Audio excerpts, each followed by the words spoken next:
কড়াইয়ে জল গরম হয়ে গেছে। এরপর টিফিন বক্সটা তার মধ্যে দিয়ে দেব, দিয়ে লো ফ্লেমে আধা ঘন্টা রেখে দেব।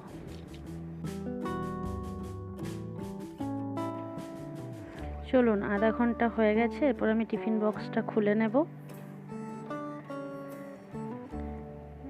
দেখুন খুব সুন্দর সেদ্ধ হয়েছে। এরপর এটা গরম গরম ভাতের সাথে পরিবেশন করব।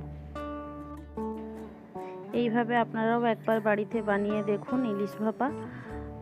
আশা করি খুব ভালো লাগবে। আর যদি ভিডিওটা ভালো লেগে থাকে অবশ্যই কমেন্ট করে জানাবেন। চলুন, দেখা হচ্ছে তাহলে আবার নতুন কোনো একটা রেসিপি নিয়ে। ধন্যবাদ।